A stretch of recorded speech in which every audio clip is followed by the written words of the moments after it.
മക്കളെ, നമുക്ക് എല്ലാവർക്കും അറിയാം നമ്മുടെ രാഷ്ട്രപിതാവ് ആരാണെന്നല്ലേ. ആരാണ് ഈ ചിത്രത്തിൽ കാണുന്ന ഇദ്ദേഹം ആരാണ്? മൊട്ടത്തലയൊക്കെ ആയിട്ട് കണ്ണട വെച്ച ഇദ്ദേഹത്തിൻ്റെ പേരാണ് മഹാത്മാഗാന്ധി. നമ്മളെല്ലാവരും സ്നേഹത്തോടെ ബാപ്പുജി എന്ന് വിളിക്കുന്ന, ഗാന്ധിജി എന്ന് വിളിക്കുന്ന മഹാത്മാഗാന്ധിയാണ് അല്ലേ നമ്മുടെ രാഷ്ട്രപിതാവ്. നമ്മുടെ ഇന്ത്യയുടെ സ്വാതന്ത്ര്യ സമര ചരിത്രം എടുത്ത് പരിശോധിക്കുമ്പോൾ ഗാന്ധിജി നൽകിയ പങ്ക് വളരെ വലുതാണ്. അതുകൊണ്ടാണ് നമ്മൾ അദ്ദേഹത്തെ രാഷ്ട്രത്തിൻ്റെ പിതാവായിട്ട് കണക്കാക്കുന്നത് അല്ലേ. ഇതുപോലെ നമ്മുടെ ഭരണഘടന അല്ലേ, അതൊരു ഭരണഘടനയെക്കുറിച്ച് പറയുകയാണെങ്കിൽ നമ്മളൊന്ന് എന്ന് പറയുന്ന ഒരു പാഠത്തിൽ നമ്മൾ പഠിക്കുന്നുണ്ട് അല്ലേ, എന്താണ് ജനാധിപത്യം എന്നൊക്കെ.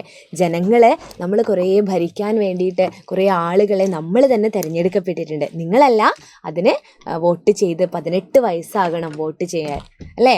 നമ്മൾ ഒരു പ്രായപൂർത്തി വോട്ടവകാശം അത് എത്രാം വയസ്സിലാണ്, ഏത് വയസ്സിലാണെന്ന് വെച്ചാൽ 18 വയസ്സിലാണ്.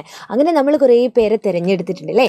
അങ്ങനെയുള്ള നിയമങ്ങളൊക്കെ നിർമ്മിക്കുന്നതിൽ വളരെ പ്രധാന പങ്ക് വഹിച്ച ഇദ്ദേഹമാണ് ഇന്ത്യൻ ഭരണഘടനയുടെ ശില്പി എന്ന് പറയുന്നത്. ഭരണഘടന അതൊരു നിയമമാണ്, നിയമങ്ങളടങ്ങിയ ഒരു പുസ്തകം തന്നെയാണ് അല്ലേ. അപ്പോൾ ഇദ്ദേഹത്തിൻ്റെ പേരാണ് doctor BR Ambedkar. Doctor BR Ambedkar ആണ് അല്ലേ. പണ്ടൊക്കെ കൊട്ടാരങ്ങളിൽ രാജാക്കന്മാർ ജീവിച്ചിരുന്നു.